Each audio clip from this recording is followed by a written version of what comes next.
Hey guys, welcome back to my YouTube channel. এটা নতুন video' সৈতে আৰু এটা নতুন টিপছৰ সৈতে মোৰ YouTube চেনেলত সকলোকে স্বাগতম জনাইছোঁ। আজি আমি কথা পাতিম ডাটা নোহোৱাকৈ UPI পেমেণ্ট কেনেকৈ কৰিব পাৰি।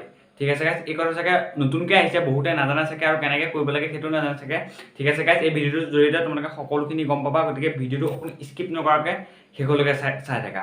ঠিক আছে গাইজ, তেতিয়াহ'লে বেছি দেৰিলৈকে ভিডিঅ'টো আৰম্ভ কৰোঁ।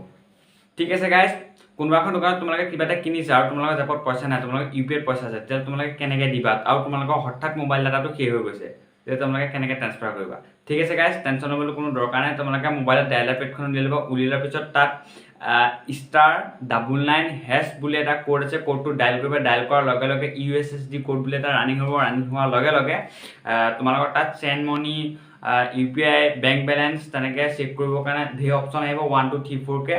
আৰু তোমালোকে তাত যিকোনো এটা অপশ্যন তোমালোকে মনি পঠাবা, মনি চেণ্ড কৰিবা কাৰোবাক UPI যোগেদি। তেতিয়া তাত 1 নম্বৰ অপশ্যন বা 2 নম্বৰ অপশ্যন যিকোনো এটা ক্লিক কৰিবা। ক্লিক কৰাৰ পিছত তেওঁ UPI ID-টো দিবলৈ আহিব। UPI ID-টো ধুনীয়াকৈ দি দিবা আৰু দি দিয়াৰ লগে লগে তোমালোকৰ যিটো পইচা সেইটো ট্ৰান্সফাৰ যাব। গতিকে আজিলৈ ভিডিঅ'টো ইমানে, এটা সৰু ভিডিঅ'। যদি ভিডিঅ'টো চাই ভাল পালা, লাইক কৰিবা, কমেণ্ট কৰিবা, চেনেলটো ছাবস্ক্ৰাইব কৰিবা আৰু ভিডিঅ'টো সকলোকে শ্বেয়াৰ কৰি দিবা।